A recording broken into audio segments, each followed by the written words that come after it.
Good morning, everybody. We wanted to give you an update.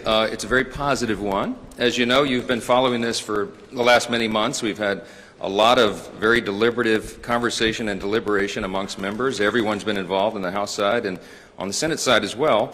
We had some of those deliberations as recently as last night, and it's very productive. And I'm happy to tell you that this morning I believe we had the votes to finally adopt the budget resolution so we can move forward on President Trump's very important agenda for the American people. This process has required a lot of close consultation between the White House and the Senate, and all of that has been necessary because we want to make sure that we are delivering on our shared goals in the budget reconciliation process. Our big, beautiful bill has to reflect all of that, and so it is big, and it involves a lot of areas of policy, and so it requires a lot of close coordination. Our two chambers are directly aligned also on a very important principle, and that is the principle of fiscal responsibility. We are the party that delivers and ensures that. So we have a number of aims here. Our aim is to deliver on our promises in this big, beautiful bill regarding things like border security, restoring peace through strength, and American energy dominance, and regulatory reform to get the economy really humming again.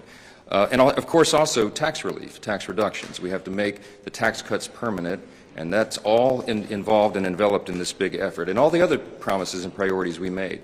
Now, it's important to note that at the same time, we also need to achieve the maximum amount of savings for the American people, because that's what fiscal responsibility is. And we even want to start reducing the deficit. So with all that in mind, our first big, beautiful reconciliation package here involves a number of commitments, and one of those is that we are committed to finding at least $1.5 trillion in savings for the American people, while also preserving our essential programs. The Democrats are out right now trying to make hay out of the fact that we're going to gut Medicaid and all these other things. It's simply not true. We're going to protect the essential programs for everybody who's eligible to receive those, and you'll see that reflected in the final bill.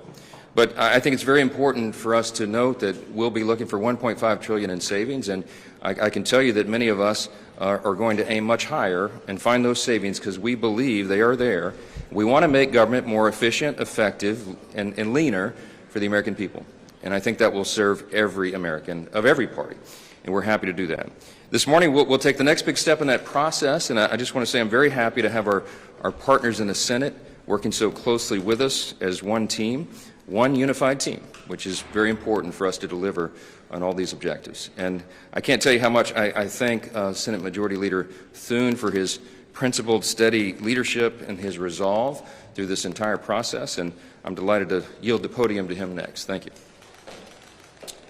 Thank you, Mr. Speaker, and good morning. Lot of work been going on here the last few days, but what I can tell you is that I think, as you know, last week that there were 51 Senate Republicans that passed a budget resolution that seeks to accomplish all the things that the Speaker outlined. We are all aligned on the need to make the 2017 Trump tax cuts permanent, to restore American energy dominance, to grow our economy, and to make a generational investment in our border security, and also make sure that we are ready militarily to deal with any of the threats that the country faces around the world.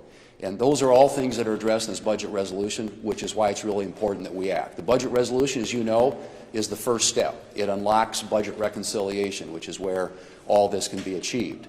But one of the principal objectives in our budget resolution and in the House's, as outlined by the Speaker, is spending cuts. We have got to do something to get the country on a more sustainable fiscal path, and that entails us taking a hard scrub of our government, figuring out where we can find those savings.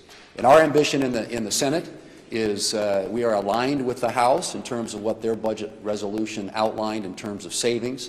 The Speaker's talked about $1.5 trillion. We have a lot of United States senators who believe that is a minimum.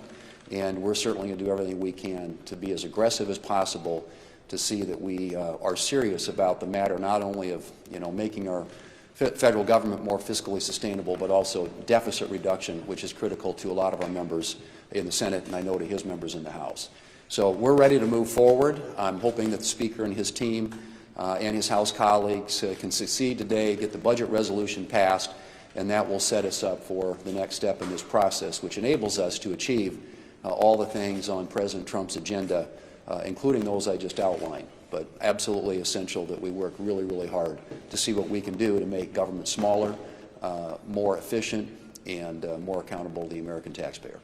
Thank you. Thanks so much. Thanks. Find the cuts.